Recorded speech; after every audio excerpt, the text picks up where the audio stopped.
தல கதவு திறக்கிற சத்தம் கேக்குது, ஓனர் வந்துட்டாருன்னு நினைக்கிறேன். பால்ல தண்ணியை கலந்து கொடுக்குற அந்த நாய்க்கு என்னடா மரியாதை? ஏ ஓபராயே ஓரமாப்படா. டார்லிங், எங்க அப்பா வராரு பாருங்க, டீசெண்டா இருங்க. வாங்க அங்கிள், நல்லா இருக்கீங்களா? அதே காலைல சோப்பு இல்லன்னு சொல்லிட்டு கோல்கேட் போட்டு குளிச்சனா அதான் உடம்புலாம் ஒரே அரிப்பாகுது. நான் கூட டீசென்டான ஃபேமிலி தான் அங்கிள். செருப்பு போட்டு தான் வீட்டுக்குள்ள போவோம்.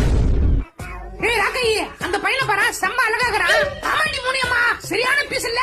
சீ, பொறுக்கி பண்ணுங்களா நீங்களா? அனந்த வீட போறக்கல என்னைக்குதான் இந்த நாலு ஆம்பளை பசங்க சுதந்திரமா நடமாடுற மாதிரி மாறப்போகுதுன்னே தெரியலப்பா. மாமே, கமர் கட்டி இருக்குது, சாப்பிடுறியா? கமர் கட்டா சூப்பரா இருக்குமே. எங்க மாமா இருக்குது? இருக்குது பாரு மாமே, சோப்பு கலர்ல கமர் கட்டே ஸ்ட்ராபெரி ஃபிளேவர் நினைக்கிறேன். ஏதே கமர் கட்ல ஸ்ட்ராபெரி ஃபிளேவரா? எங்க காட்டு பாப்பா. என்ன மாமே, டக்குனு எடுத்து வாயில போட்டுக்கோ. அடே கண்ணு தெரியாது கபோதியா, அது கமர் கட்டுலடா, எல்இடி லைட். கொஞ்ச நேரத்துல கமர் கட்ட ஆசையை காட்டி நம்மள கொல்ல பார்த்தானே. உங்களுக்கு இந்த வீடியோ பிடிச்சிருந்தா உங்க ஃப்ரெண்ட்ஸ்க்கு ஷேர் பண்ணுங்க. Thank you.